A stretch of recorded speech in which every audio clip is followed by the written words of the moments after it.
Sanibonani guys, kanamukela. Ngizonipha i-recap yethunga ngomhla ka-9 September 2025. So uDladla usazilile, akakhulumisi muntu, akakhulumisi umndeni wakhe nje, uza umbali umethi uyazama umfarisha ukumenzela itiye, ambuza ukuthi angamenzela yini ukudla, athi nje cha akalambile. And then aphuma ahambe, basale bexakekile-ke emndenini wakaDladla bengazi ukuthi bazokwenza njani. Nomba uyasho ukuthi ukhathazeke kangakanani ngomgabadeli ngendlela nje abavalela ngayo ngaphandle. Ngapha uphinda ukukhuluma azakhiphe amagwebu ngomlomo esho indlela uSanele engakulungele ngayo ukuba semkhandleni. Lapho nje umndeni nje awusangeni nje indaba yakhe, bonke babona uSanele kulungile ukuthi abe semkhandleni.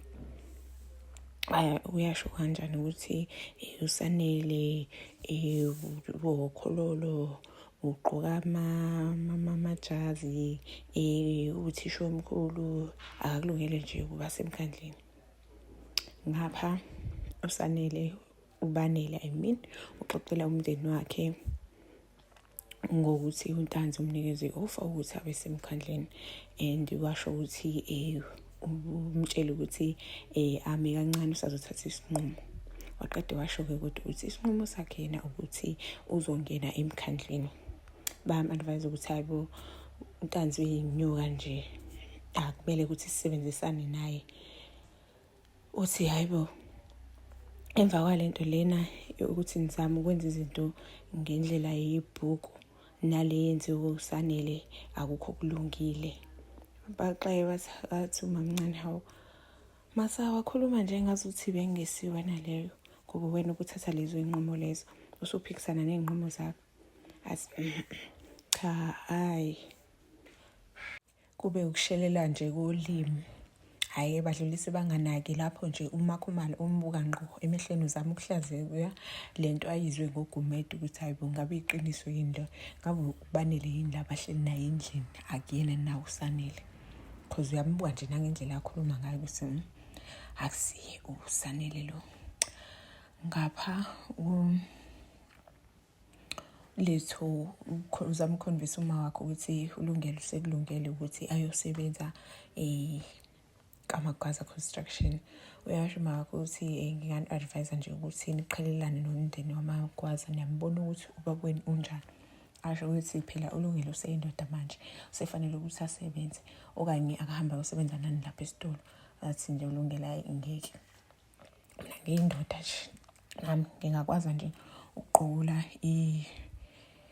ispeti nepiki.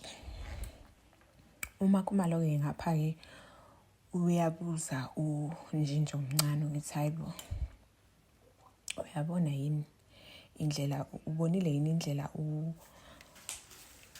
uSanele abe-behave ngayo ekuseni?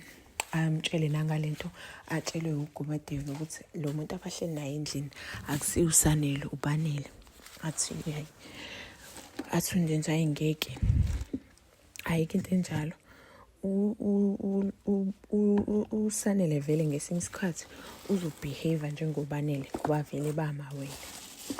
Umbone nje uMakhumalo ukuthi ngeke, akayizwa kahle yena lento, usekhonvithekile ukuthi ulo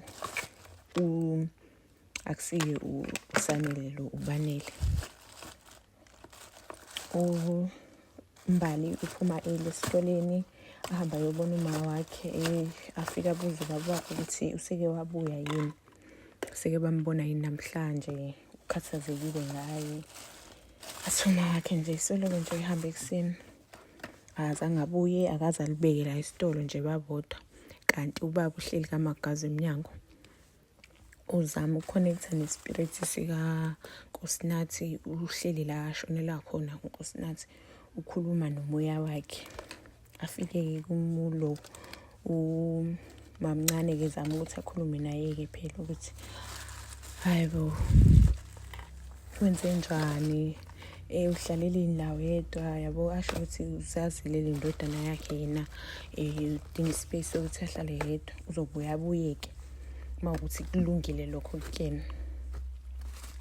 Kanjalo-ke uBanele ahamba yeka Magwaza, ayoba kaNtanzi ahambe ayobatshela ukuthi-ke uzongena emkhandlini-ke then adibane noZama-ke azama ukumziba angakhulumi naye athi hayi uzohamba kanjalo nje athi hayi inkinga la ngisezibayeni sezingwenya ambrashe isandla baba ambrashe isandla amshiye kanjalo asale emoyizela uZama bandla ebona ihloka lakhe lakudala.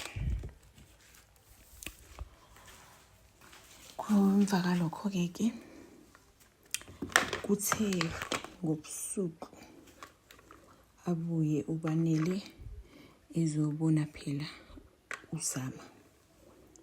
Ngene bajamelana emehlweni couple reunite. Yeah. Ikokho kwenzekile episode ngomhla 9. See you on the next one. Bye.